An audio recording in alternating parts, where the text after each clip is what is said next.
Hello there.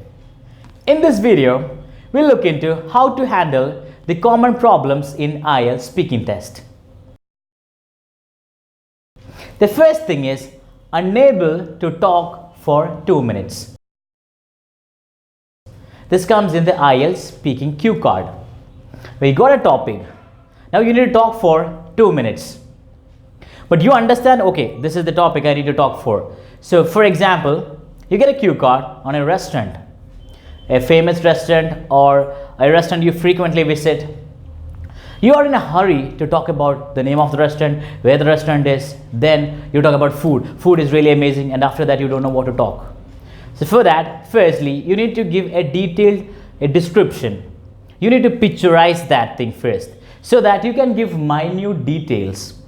So for example, talking about the restaurant, yes, I do remember a restaurant. The name of the restaurant is Beijing Bites, which I visited with my friend. It is located in Bangalore. The place is called Arti Nagar. You're just giving an explanation where you give a clear picture. Once you complete the IELTS speaking the cue card, the invigilator will be able to picturize what exactly you said. There, detailing is really important. Second thing, how to answer unfamiliar topics. Yes, in IELTS speaking test, definitely you will get a lot of topics which are really unfamiliar to you. How can you handle those unfamiliar topics?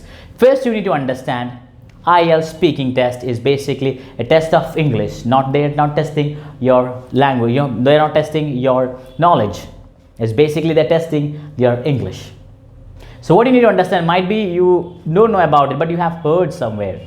So what you can do, how can you express this? I'm not too sure about it, but I guess. And you can talk what all things you know about it. Next is how to tackle lengthy questions in part 3. The test takers tend to forget the question. Oh my God, can you please repeat the question?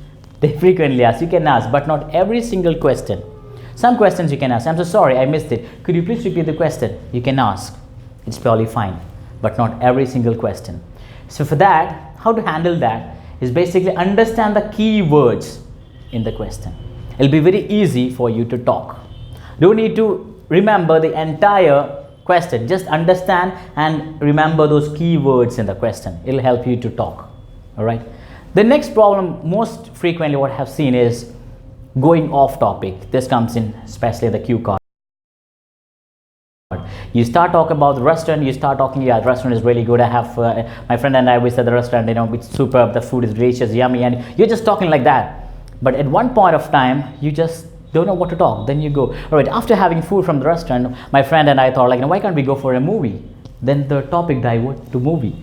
Please don't do that. Always you should have a focus on the topic. The next problem is that buzzing sound.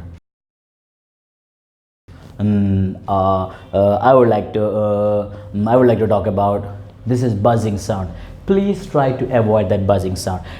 People actually, they don't understand. They are having this problem, buzzing sound. They don't understand, but the listener can understand. How can you understand? Just listen. Record your own voice. Take a cue card.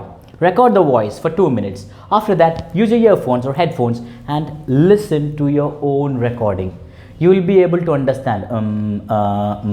You have different sort of buzzing sound. You can understand and try to eliminate. That actually takes the quality of your talk.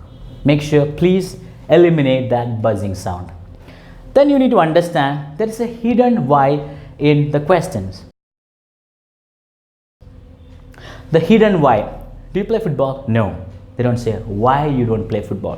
Do you like chocolates? They don't ask why you don't like chocolate. But make sure you need to give that answer. Why you don't like, why you play. You need to elaborate that. That's something very important. Another thing is that explain non-English words. This comes when you talk about the customs, rituals, traditions. You need to use a non-English word. Whenever you use a non-English word, make sure you give a brief description about that word. All right. Then finally it comes repeat the words. Please don't repeat the words in the question. For example, what are the major problems faced by your society? Then you answer, the major problem faced by my society. Then you're just using all the same words in the question. Please don't use that. Try to change. I feel pollution is the major concern. I feel. Then you're just giving your opinion. You're directly hitting to the point, not like beating around the bush. That's something very important. And try to focus on the question. It's not advice to ask every single time. I'm so sorry I missed it. Could you please repeat the question? You can't. So this is something very important. And try not to use those words in the question. Do you like? Yes, I love. This is how you need to handle. Alright. So for more information, kindly get in touch with Posh Vibes. I look forward to deliver more videos. Thank you.